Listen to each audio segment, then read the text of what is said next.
Greetings, everyone, and thank you for joining us today. I'm Kezia, a member of the air quality team at ASER. Our focus today is on waste to energy plants, often hailed as a silver bullet solution for waste management challenges.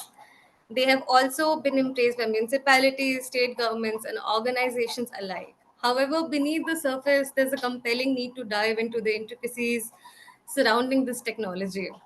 Addressing the challenges, sustainability concerns, and exploring potential alternatives is very important. While waste to energy offers the promise of tackling waste and energy issues, there is a growing awareness of its potential environmental and health impacts that warrant an examination. As we strive for sustainable solutions, it's imperative that we navigate these complexities, weighing the advantages and potential drawbacks of waste to energy, and also consider viable alternatives. This is our goal today to take a comprehensive approach which ensures we make informed choices regarding waste management. Each of us present in the webinar today generates waste. Some of us segregate, some of us don't.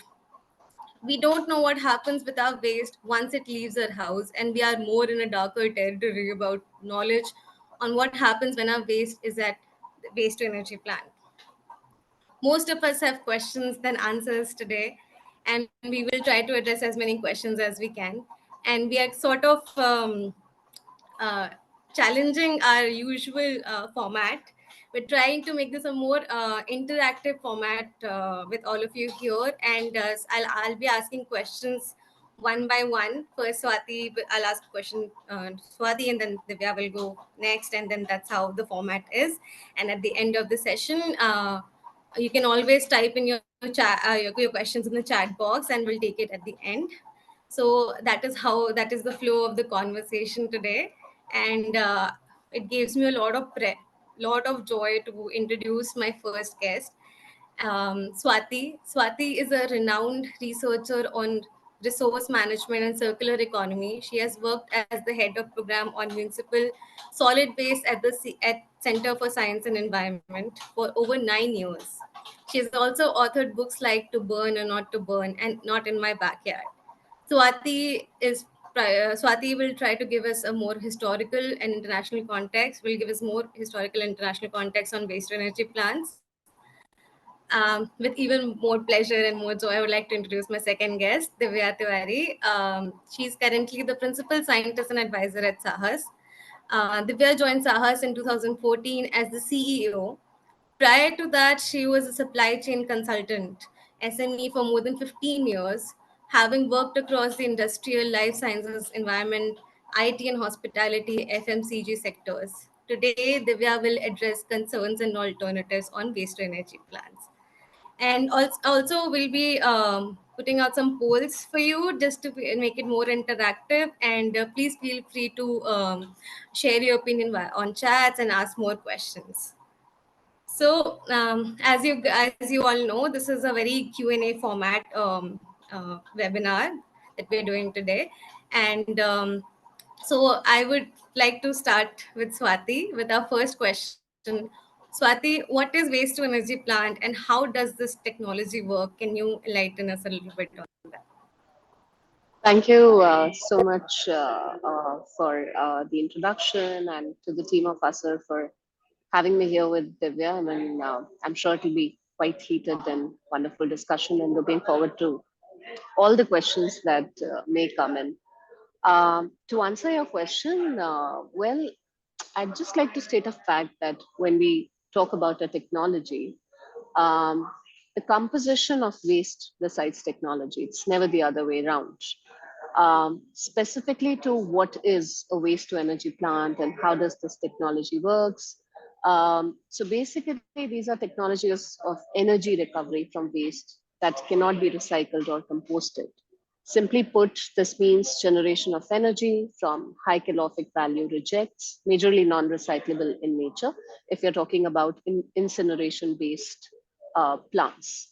And energy can also be harnessed from municipal solid waste, either by directly incinerating it, which we call the thermal conversion, or by converting it into fuel, which we call as thermochemical or biochemical conversion, traditionally the biogas plants, which are also waste to energy plants, so to say. Given the fact that most waste to energy plants worldwide, they run on incineration based technologies, the term waste incineration and WTE are often used interchangeably. So that, in a nutshell, is your WTE plant. But when we say WTE, I would just want to clarify that it's not just incineration; it's also your biogas plants that are a form of WTEs. Um, Over to you. I Okay, think you're you're on on. mute. Yeah, Yeah.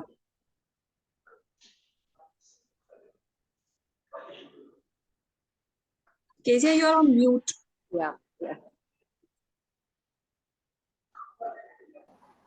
I'm so sorry. Divya, my next question is to you. And Swati, thank you for answering that.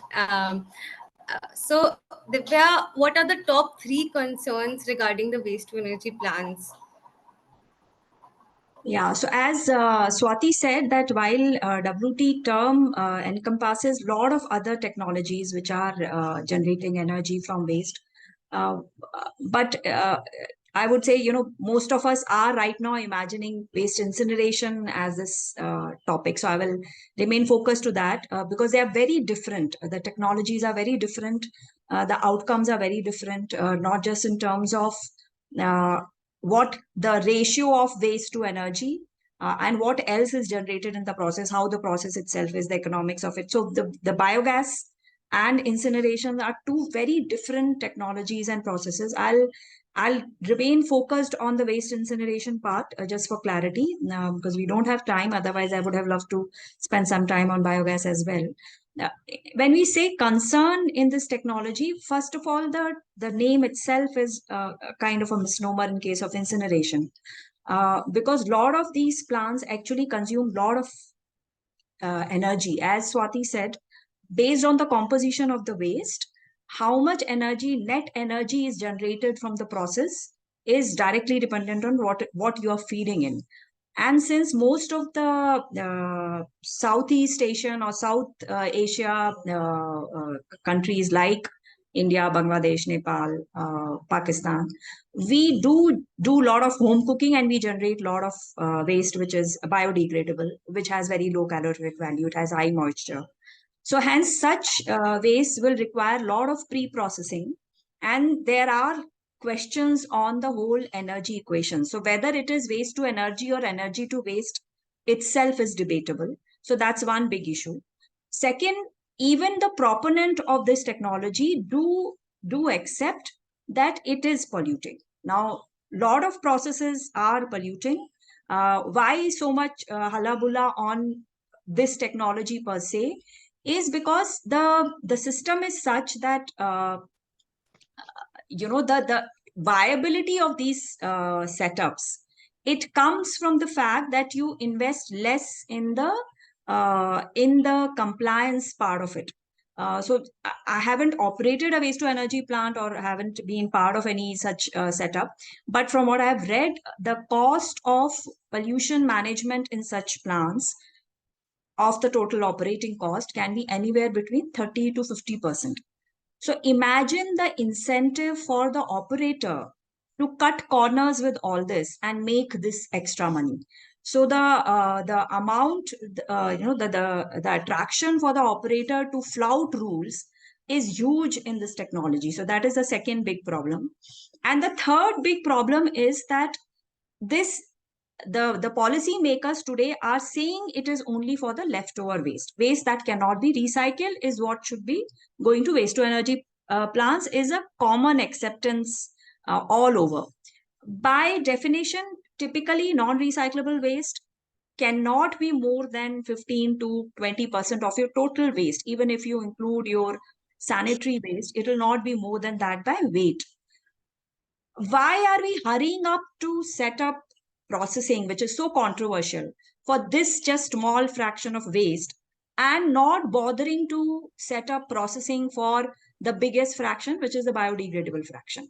So we are also saying that only if a municipality or any other government body is evaluating waste to energy, they should be allowed to evaluate this only after they have fixed the bigger fractions. You are not supposed to send biodegradable or recyclable waste to energy plants.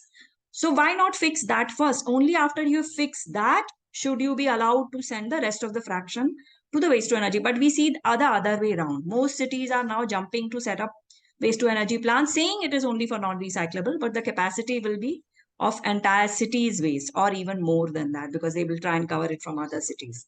So these are the three big concerns with waste to energy plants.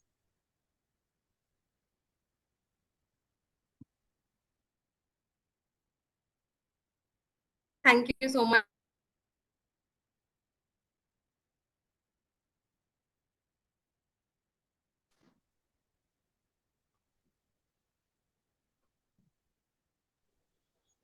Did we lose you? Divya.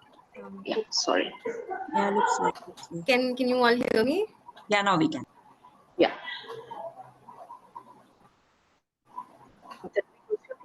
Yeah. Sorry. Can you hear me? I'm Miss so sorry. Kezia, go ahead. We can hear you. Please go ahead. So, Swati, as Divya mentioned, there are a lot of concerns which revolve around waste to energy plants. So, so what gives it that a lot of legitimacy that has it evolved historically? Can you give us a little bit of historical context on waste to energy plants? Yeah, sure. Thanks, Kezia. And following up on what Divya added, I'm sure we all know that waste to energy has a long history in the country. The first WTE plant, it came up in Tiwari in Delhi in 1987. And this was designed to incinerate about 300 tons per day of waste and produce about 3.75 megawatt of electricity. It sooner failed and was shut down. Since then, I mean, looking at the evolution from 1987 to till date, there have been over 14 more WT plants which have been installed in the country, which were operational. And out of these 7 plants, with capacity of about 66 megawatt, they've been closed. And this remaining 7 plants are still operational. And of course, there have been many plants that have been proposed in different cities and states in the country.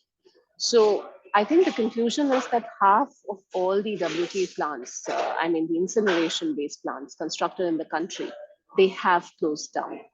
And the remaining plants are also under scrutiny for environmental violations. In fact, citizen movement against WT plants are rising. Now, you may want to ask that why these plants have been shut down, what have been the reasons? Of course, litigation being one, but what are the other reasons? Of course, the other being that, non-availability of the requisite kind of feed that is required to run this plant. So due to technical challenges and problems, the plants were shut down. Of course, there is seasonal variations in waste composition. India is, of course, we're divided into different geographies. We have different cultures, which also sort of predecides our food habits and also the kind of waste that is generated in different parts of the country. So there's also a lot of geographic and seasonal variation that's a part of it. And inappropriate technology selection and operational and maintenance challenges have been like some of the prime factors that have led to shutdown of many of the plants that were proposed. Some of the other concerns is also the fact that it's not just non-calorific non-recyclable high calorific value waste feed that is fed into these plants. The feed is mostly unsegregated, nor does it includes, it also includes organic waste, but it also includes partly inerts, for instance, dust and CND waste, and which leads to, inefficient burning and of course inefficient running of these plants. And in most of the cases what that we've looked into, the quantity and quality of the waste supplied to these plants is highly compromised. I'm yet to see a plant which takes segregated non-recyclable high calorific value waste. So I think that's one concern, and that of course WT plants are promoted as quick fix silver bullet solutions.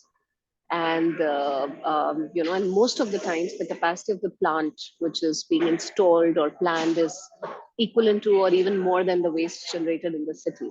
And I would like to quote Delhi as a classic case, because the Delhi NCR Delhi specifically produces about 12,500 tons per day of waste on a daily basis. And ideally, about if you look at the numbers of what would go for incineration, it shouldn't be beyond 1,100 to 1,500 tons per day of waste, which is ideally 10 to 15%. The city, but Delhi is incinerating over 50% of its municipal solid waste in the three WTE plants. So of course that is a matter of concern. But what's also to note that almost all WT projects in India have faced public protests. Some have been subjected to public litigations as well. There have been NGT slappings on some of these plant owners. And traditionally, and even till date, if you look at the kind of generation in our countries, MSW in our country, in India and also across South Asia, Africa region, what we see is that it has low calorific value. We also have a very vital informal sector value chain that takes out all the recyclable high calorific value component that goes out for processing. So what's left isn't fit to burn, or there could be some other alternatives where this 10 to 15% fraction can go. So I think I'll leave with a question that does it make sense to burn this low calorific value reject or non-recyclable element that we are left with in our cities, or we should be seeking for better alternatives that are there. Over to you, Kezia.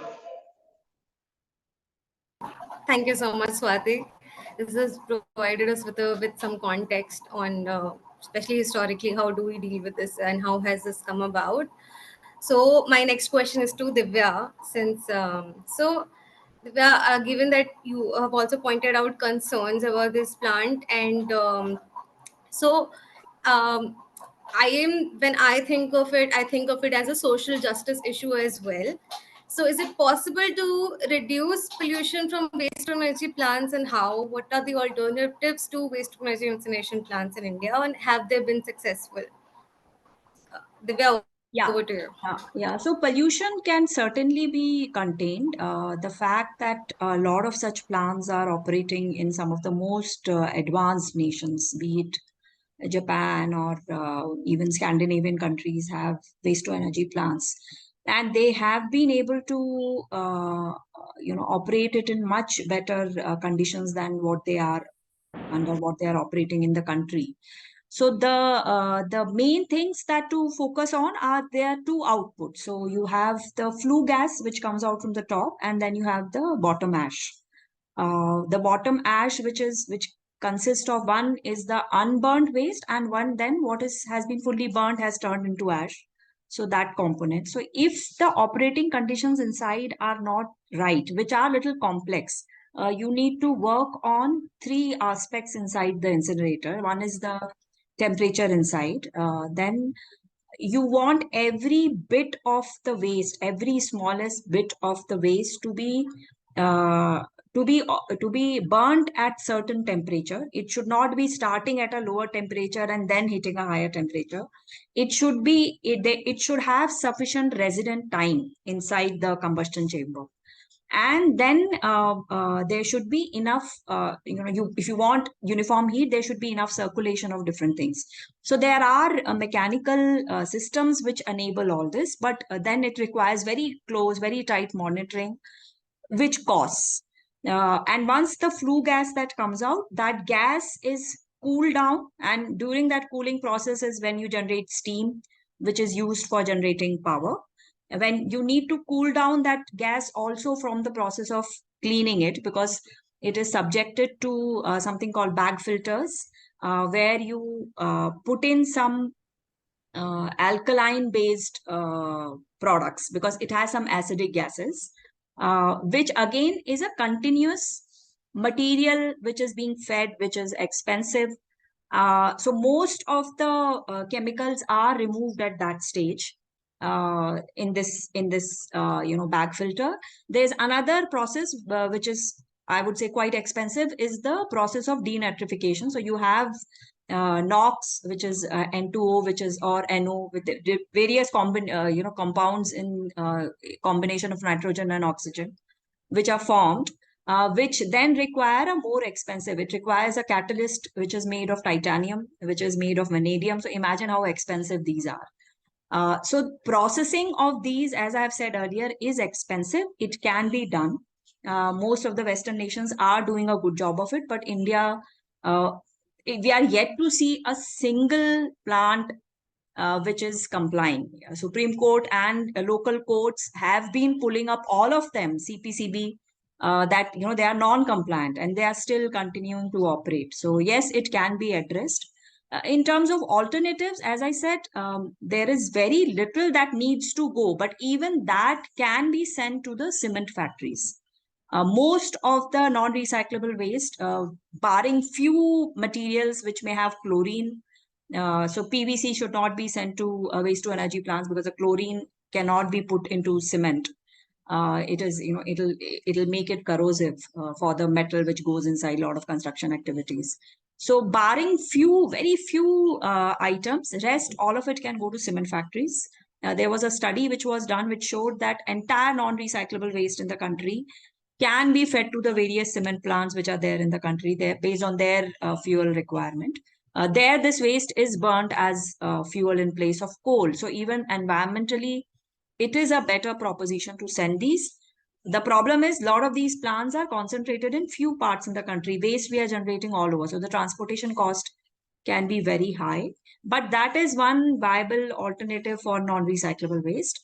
Biodegradable fraction, biogas, composting are great solutions. Recyclable plastic, paper, metal, glass can be sorted and sent for recycling. So yes, and it has been implemented. There are countries, even in Italy, there are provinces which are able to do fully without relying on waste to energy plants. The movement is growing, gaining traction in other European countries also. So there are examples emerging where developed countries are also able to manage their waste without really relying big time on waste to energy plants.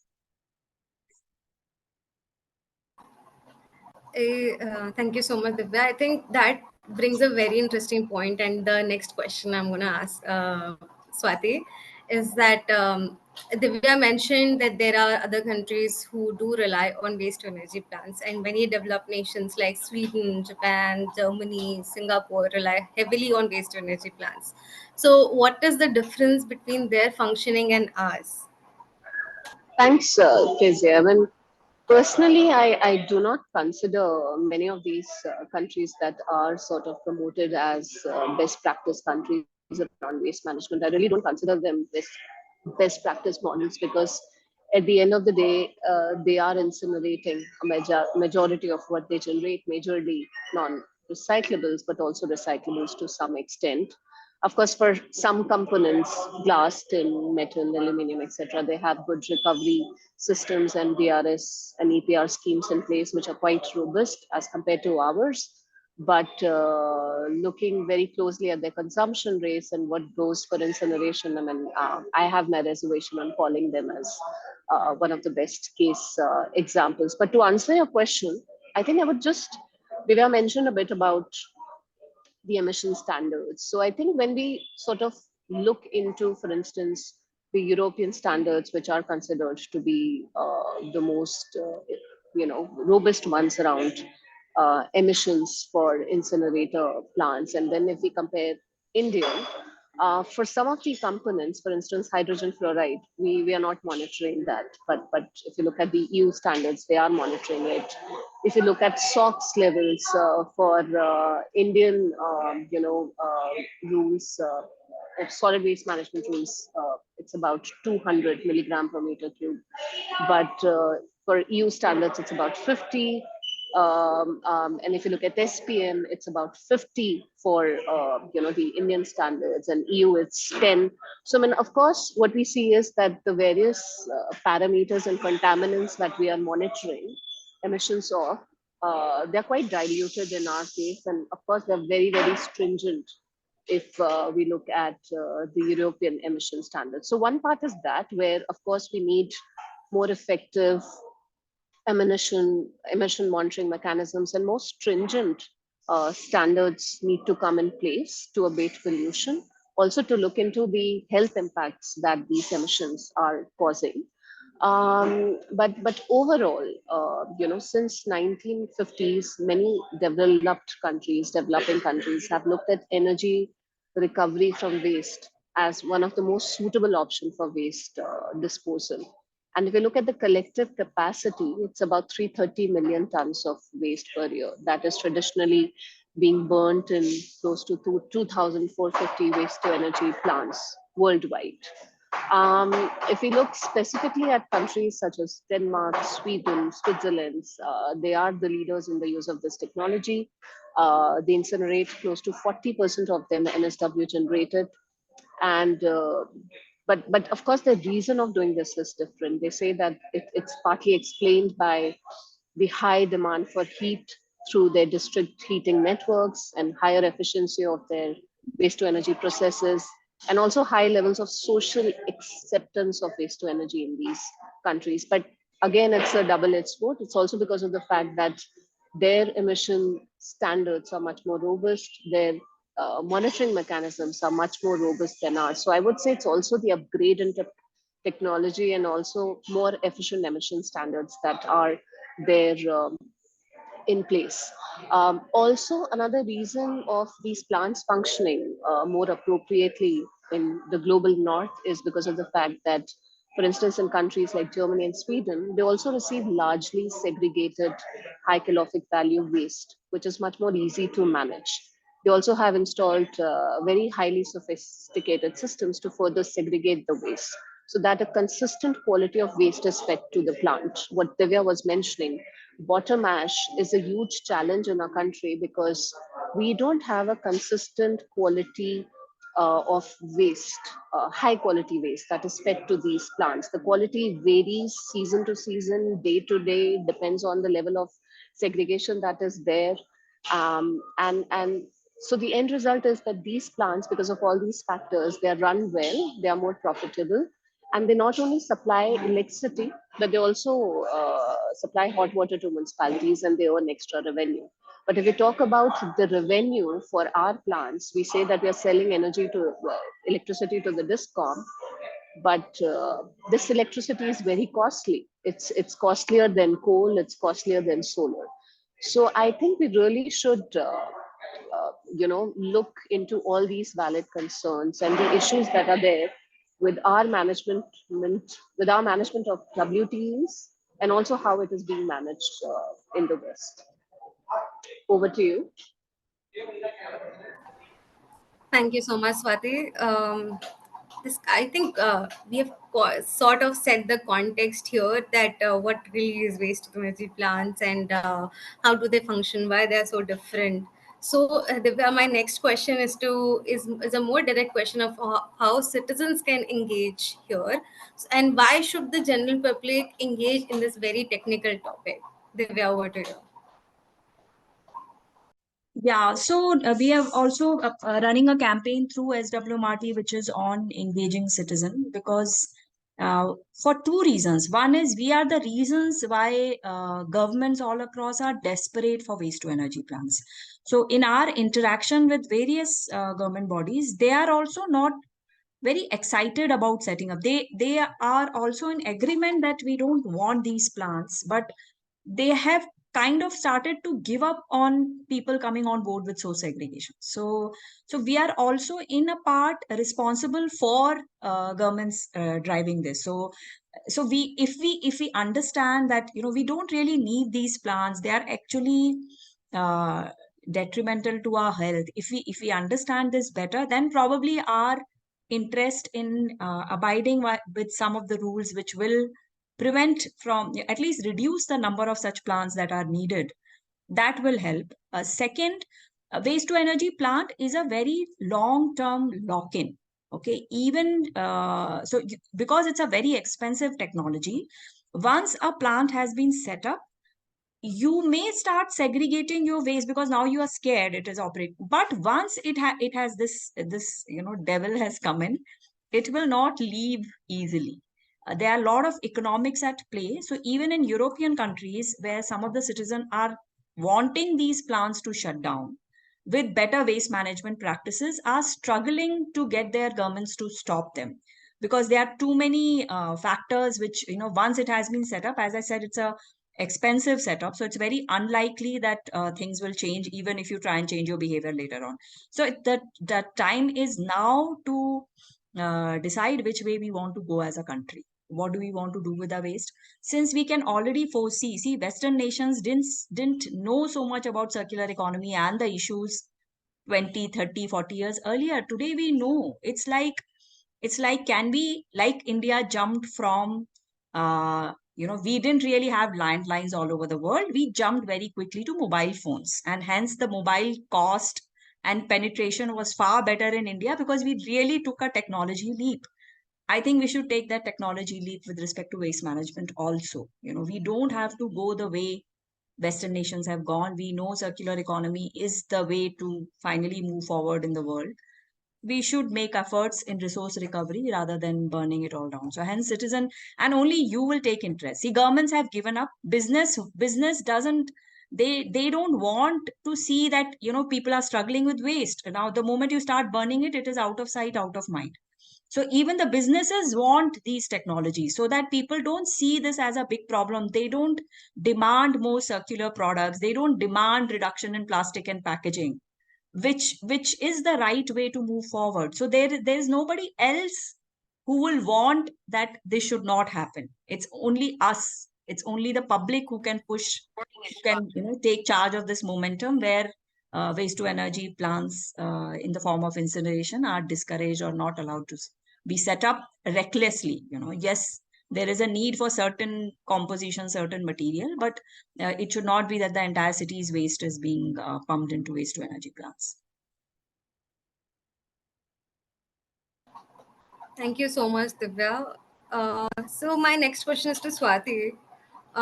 So what role can the regulatory agencies play regarding waste to energy plants, and what stand are international bodies taking on this issue today? That's thanks, Kezia, for this question. I think in terms of regulation, of course, there's a need of more effective compliance and enforcement, more stringent, emission standards, and effective continuous emission monitoring mechanisms that are required to monitor these plants wherever they are running. Of course, it is lax, and that is the reason why there is so much chaos regarding this technology. Also, a lot of work that has to be done on various regulatory instruments to look into whether these plants should be incentivized or disincentivized, various economic instruments, social instruments, including behavior instruments, what Divya just highlighted. So I see a body of work that has to be done in this area to also strengthen, the need of this technology. Is it required? Is it not required? Or also an appropriate framework for technologies which lets cities, states take a call on what kind of interventions should come in their region. I think we need that. Maybe I'll give a more scattered answer to what you asked me in terms of what is required, what is not required.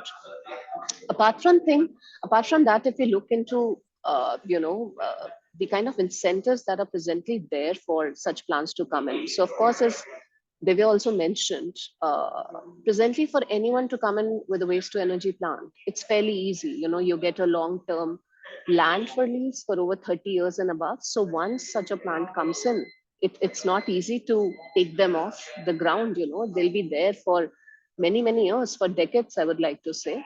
Also, there are a lot of financial incentives that are provided to ULBs for supplying garbage free of cost at the project site to these plants. There's also a tipping fee element, which is involved, which is also an incentive for these private owners to come up and set plants in cities in India. And yet the end result is that it hasn't really worked. Internationally, if we talk about, of course, you can see there's been a lot of momentum on circular economy, looking more into resource efficient solutions. But practically on the ground, I don't see that has really manifested into shutting down these plants. They're still there, they're running. But I think the only difference, as I even said previously, was that the emission standards are more stringent.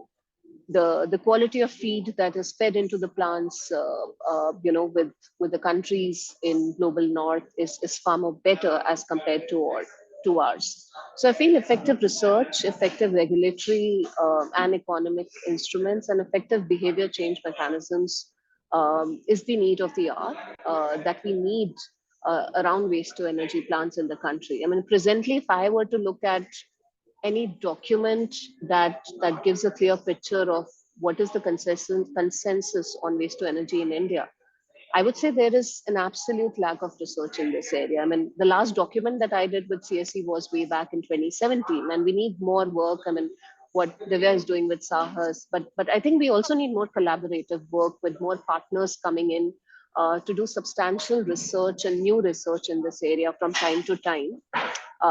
Because the last report that I had worked on back with CSE was actually used in a lot of PILs. So I would like to say that research is one area that is lagging, and a request to civic society organizations to come up with that and partner and collaborate more to get more research in this area out, at least for Indian specific conditions. In terms of technology, I think I have a very neutral standpoint of view. I would like to say that, of course, there's a need for different technologies to manage waste sustainably, and of course, incineration also comes into picture here.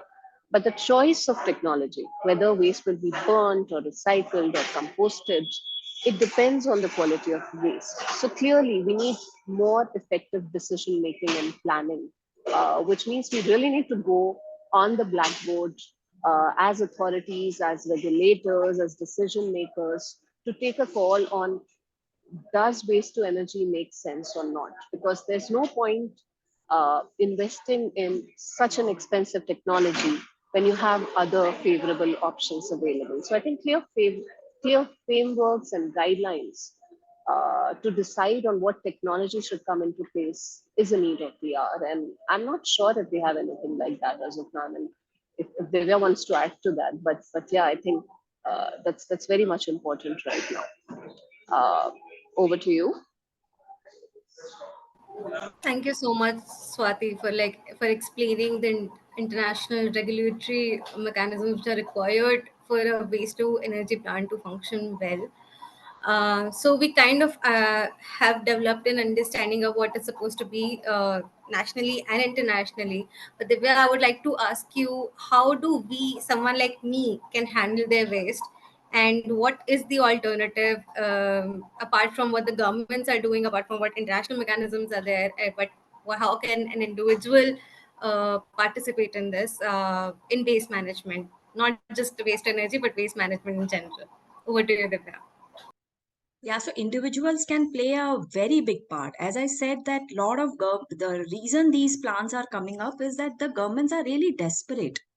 They are struggling with the amount of waste that we are generating and us not segregating.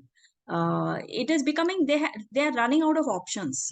So if we can, segregation is one. The even bigger deal that you can do is composting your waste at home. Because if only dry waste starts going out from our homes, it is much more manageable. You will really not need landfill. Sorting becomes easier. People who work with waste, their lives are easier because one day just try it. Mix your waste, put your hand inside that bin and pull out things, and keep dry waste aside on second day and see if you pull out waste, how different it smells and how different it feels. So when we get mixed waste in our facilities, it's a bad day for the staff. But if we get segregated waste, the place will not stink. There are no flies. They are the staff.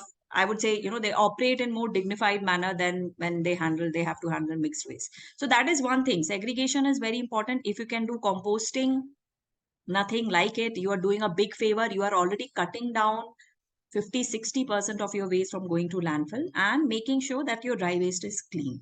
So these two are very important things. And we keep talking about non-recyclable waste. So start looking at, there is a lot. So all our garments, shoes, bags, there's a lot which is non-recyclable. Can you look at cutting down some of those? Can you buy products which last longer, which you use more times than the fast fashion? So things like that. Those are the next steps. But yes, definitely individual plays a very important role. Thank you so much, Divya. With this, we sort of end my questions and the sort of the concept that we came, Divya and Swati, we discussed and we came together on this. And so we have, thank you, Divya and Swati. Now we have some questions we would like to take. And either of you, this is one question which is very direct. I think it's directed to Divya. What do they do with leftover after burning? Yeah, so ash is right now going to the landfill. So that's another thing. While people think that you burn waste, then you don't need landfills. The numbers in Okla look like that almost 30% of what is going into the waste to energy plant is coming out as ash. It is dumped in the landfill. So that's what is happening. In terms of technology on paper, ash can be processed further, can be further treated. Some of it can be put into cement, making cement and other construction things. But ash contains sometimes often heavy metals based on what you have been feeding into the waste to energy plants. So there haven't been, even in developed nations, it's not that they have been able to use their entire ash. Ash percentage can come down to 5 to 10% if your burning conditions inside the combustion chamber are optimal. But in Indian conditions, because of all this mixing of waste, changing composition, shortcuts in terms of monitoring and management inside the facility, the ash percentage is quite high. Almost by weight, it is about 30%. Volume reduction is significant. Once you burn it, you can reduce the volume by almost 90%, but by weight, almost 30% comes out as ash, and it is just being dumped. Quite harmful without any kind of treatment or anything. Okay. Thanks, Divya. Next question, maybe Swati can take that question. The last question was by Pranjal, and the next question is by Lina from CFST. So I'm going to just read it out loud. Here in Nagpur, the municipal corporation has entered into an agreement with a Netherlands-based company which is asking for mixed waste and claim that they generate CBG from the waste. What is your opinion on this, Swati? Um, I think it's a joke.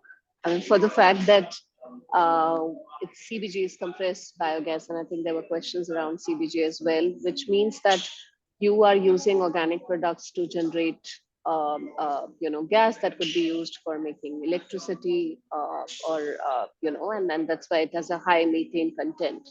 I'm not sure when you mix everything, what are you producing? And ideally, this technology would be efficient and effective if it only takes in organic waste. I think when these companies come in and they sort of say that they will take in mixed waste, what they also do is that they set up systems such as sievers and traumas, wherein, which is an extra layer and burden of work that they will do and charge money from the municipal corporation for that as well, or I would say a higher tipping fee to get that extra sorting done for mixed waste.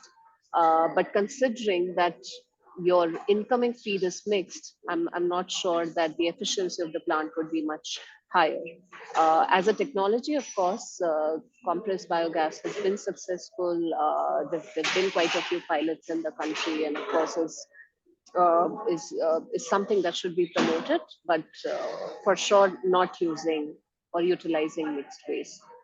So that's why I think what's important is also having effective municipal waste management systems on the ground, focusing on segregation end to end, because only if you do that, you can have efficient technologies. If you're not doing that, there's no point of proposing a WT or a CBG or any XYZ technology.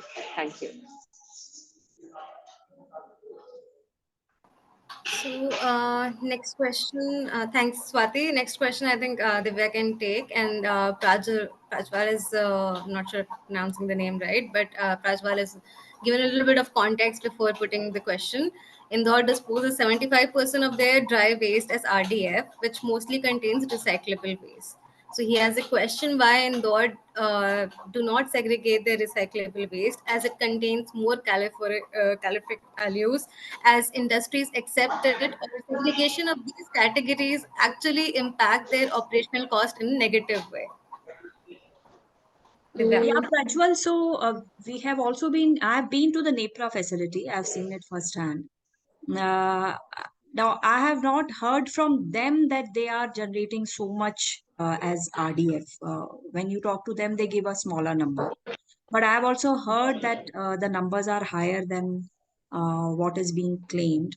And I can, since we do operate much smaller MRF facilities, but I can tell you that yes, the more number of categories that you sort in, your sorting cost does go up. So it sometimes does work out for sometimes, yeah, I would say there is a proportion of waste at which an operator may like to operate and not sort everything, especially at the scale at which he's operating.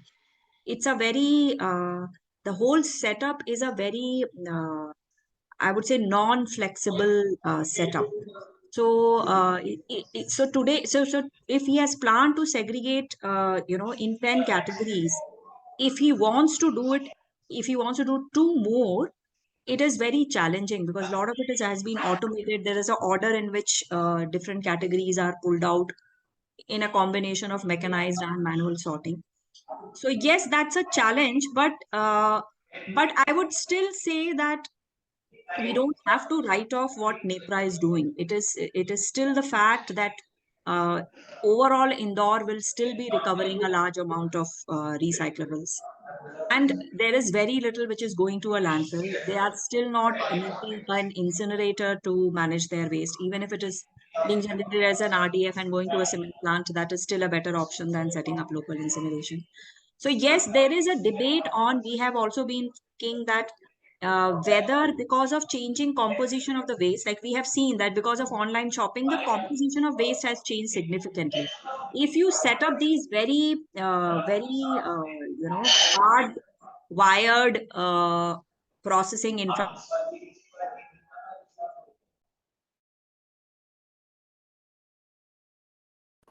Divya, you're on mute.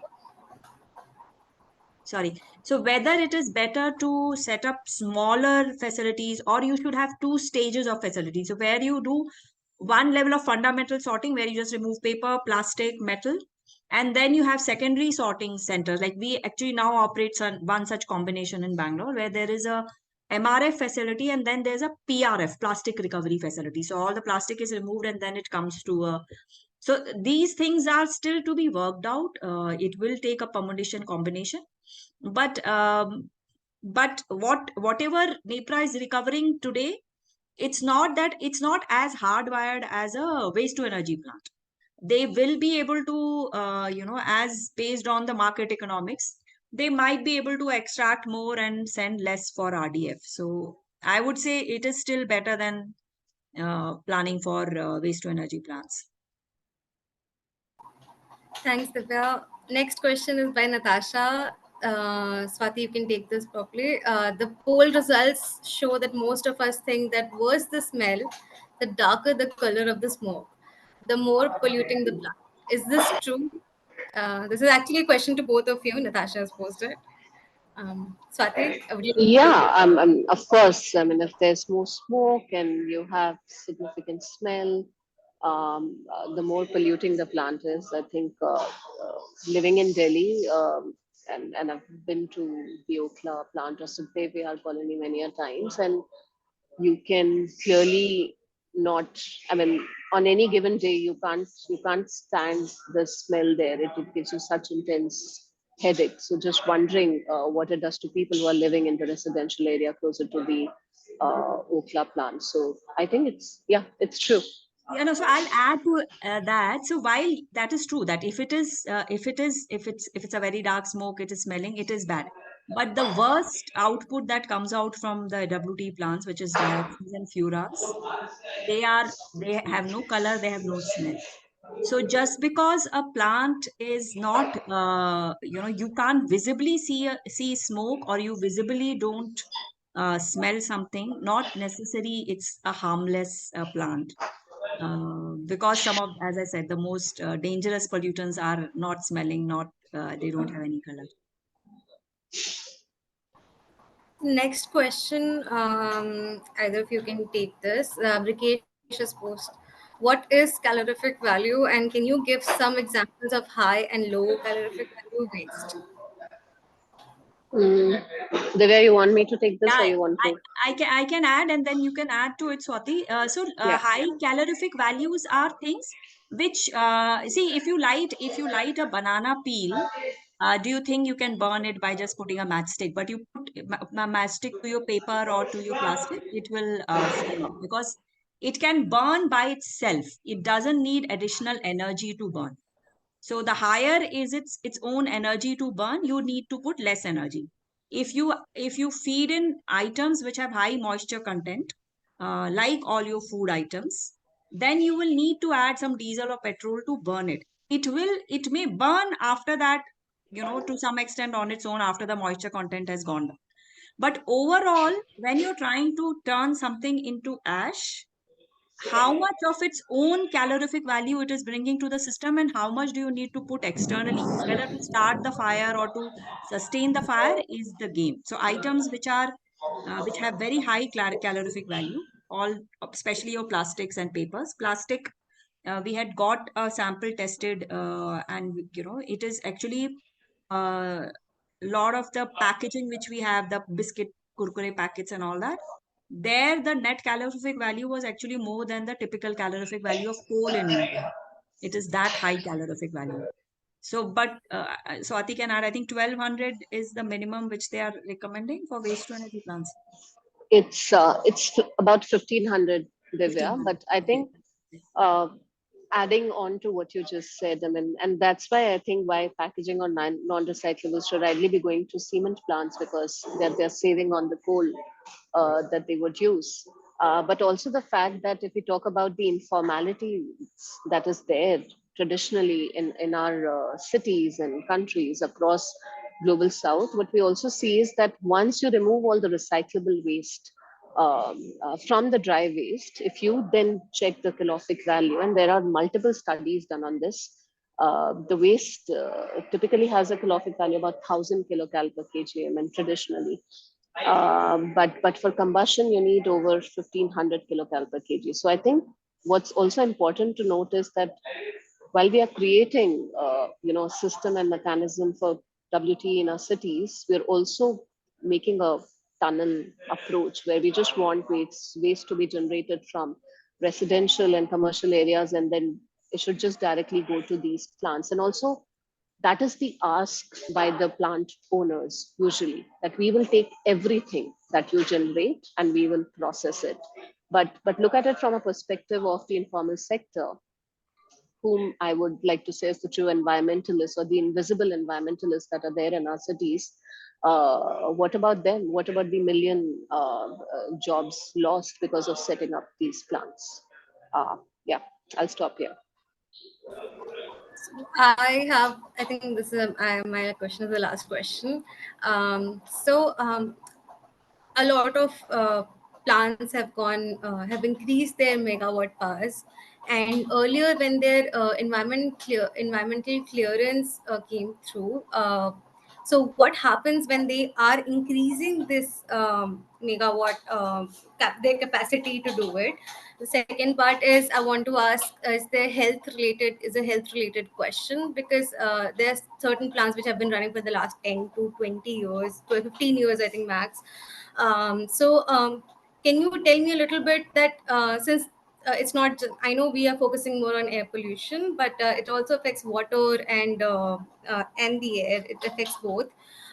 So these people have been living in these areas for the last 10, 15 years. Can you talk a little bit about the kind of generational trauma they'll go through, and which is going to create this endless cycle of poverty for them, and then we will blame them for not having enough cognitive powers to function in the society. So can you shine a little bit of light there? Either of you can please take this. I think Swati can take. Swati has, yeah. Yeah, I'll take the EC, the environment clearance bit, having worked on this area. So if you look into the environment impact assessment regulation 2006 and its amendments, the waste-based thermal power plants with the capacity above 20 megawatts, they are to be appraised at the center, while the ones with capacity between 15 to 20, they need a state level clearance. Also, plants with capacity below 15, they are exempt from environment clearance. And I think that's a question mark, because then you can have many smaller plants that may come in and cause pollution, visible as well as invisible. So, of course, there is ambiguity regarding the clearance requirements for SWM activities. And as per the Ministry of Environment, Forest and Climate Change, the waste management activities, including setting up of WT plants, they're not covered under the item of the EIA notification if proposed as standalone activities.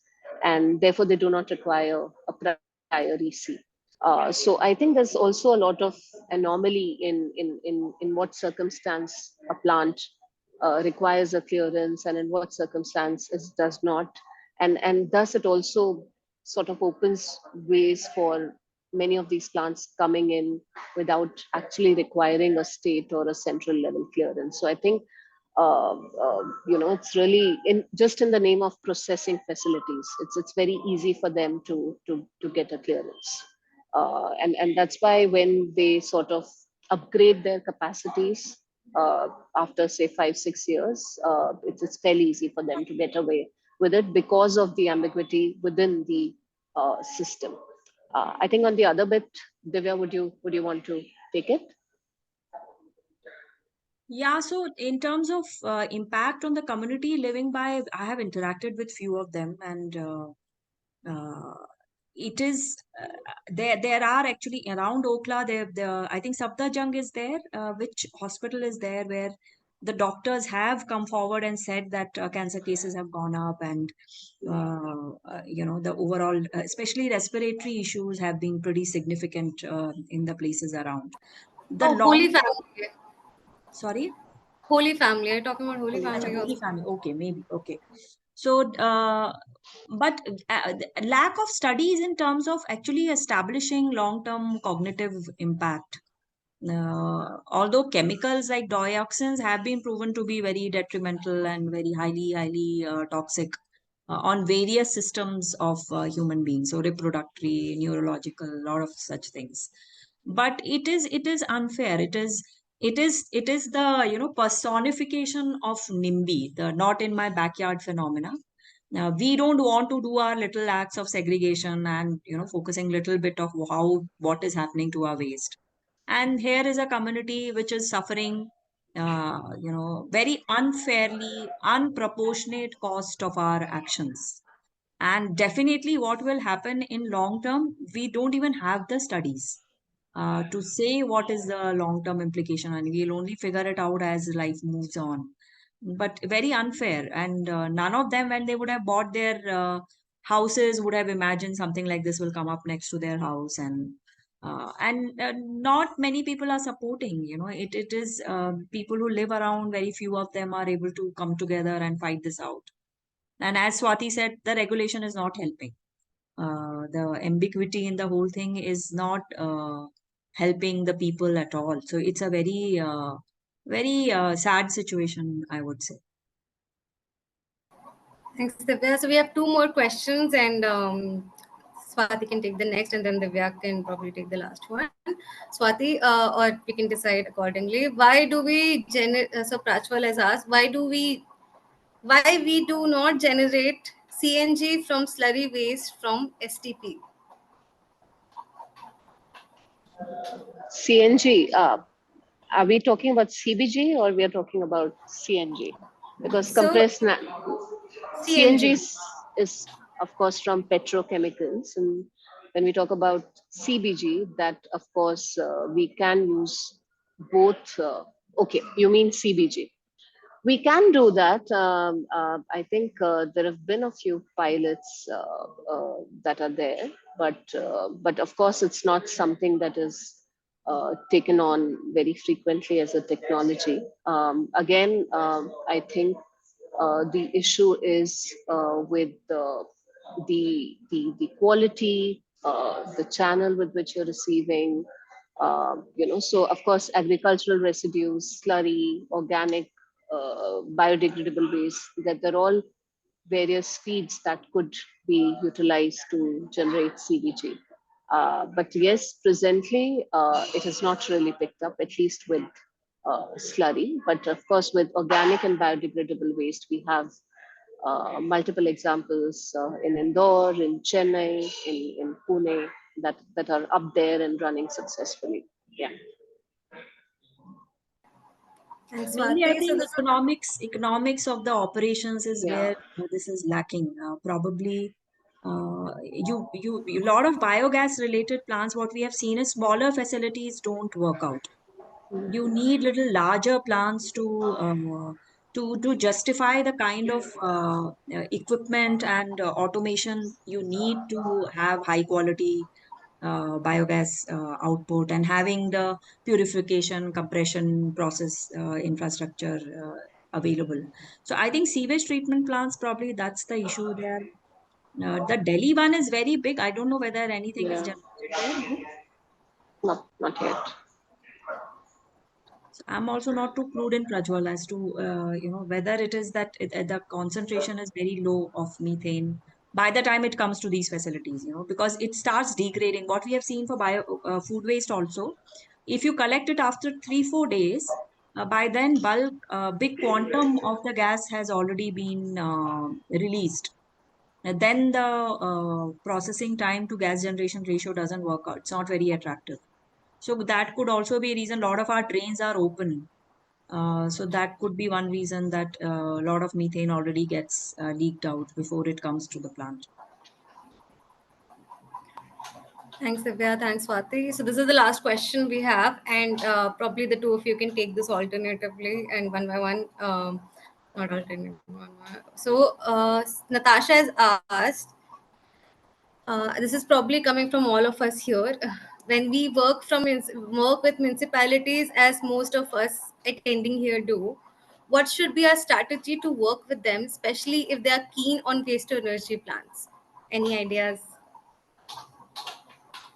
Um, Maybe I'll speak first and give to Divya. So I've worked quite closely with the state of Bihar, and of course, the work was more around pushing the state for decentralized waste management, for more sustainable options. But there was some keenness to get in waste to energy for the city of Patna.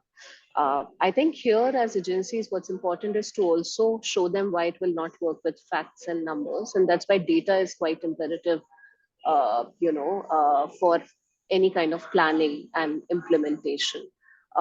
If you want waste to energy in a city, you really have to go back and check the numbers in terms of generation, composition, characteristics, and then sort of evaluate with the matrix or the facts that are available on whether the usage of such an expensive technology will work, or you could rather use that money or even less, maybe 50% less, to support and establish mechanisms that would not only treat and process your waste, but will also not be polluting in nature, or that would entail less protest or issues regarding public health, informalities that are there that comes with these plants. So I think numbers are here extremely imperative. And of course, you may say that cities don't have data generally. And that's why we say that evidence-based planning is the need of the hour when it comes to municipal solid waste, because if your data is not in place, uh, you can just decide anything and everything, which has been a problem. And that's why these plants have been there and creating an issue. Uh, Divya, over to you to add to I this. totally agree with what Swati is saying. That is, I think many a times they are actually in dark. They are genuinely in dark about these technologies. Some big name comes in and they say, we have done this, we have done that, and they are taken. Especially when they come and sell, we will manage all your segregated waste. You don't have to segregate. They are very happy about with those technologies. So sometimes they are genuinely in dark. Sometimes There's politics in it. There is some level of money making in this. There is some level of we have also seen pushing the passing the buck kind. So you say that this waste to energy plant has been approved, it will happen. So we don't need to do anything else in waste now. It will come up in next 2 years, 3 years. This will finally solve the problem. So they will basically say we are working towards it, and it will finally happen. So sometimes I've seen municipalities deploying this also as a strategy. They don't build a waste to energy plant, but they'll just keep saying it is coming, it is happening, it is around the corner types. Yeah. So, but having these discussions with them, what is the criteria? Why are you choosing it? Why this fund partner? What is the viability? As Swati said, economically, these may not be viable because the energy is so expensive. Which is getting it is operational only because of the subsidy that the government provides, or rather extra rate that they pay for buying this electricity. So asking these questions can be very useful. So you can also check out an organization called Gaia. So they also have a lot of content, very insightful content on waste to energy plants across the world. So they have also put out list of questions which people can ask from their municipalities, and so the information is available which you can use to have discussions with the municipalities. Um, I think we're done with the webinar, and thank you so much, Swati and Divya, for answering all of our questions and answering them, and giving a lot of thought into this, and also doing this with us with us. Sir, thank you so much for coming. And we'll definitely share the recording. We'll edit it out and share it with you all. If you want, please you can send your email IDs on here on chat, and we can take it forward from there. And yes, as Brikesh mentioned, sincere apologies for any kind of disruption on our. Yes. Thank you so much, Divya and Swati, and I hope you guys have a really good night. Thank you. Thank Thanks. you. Thanks, Casey. Bye, everyone. Bye.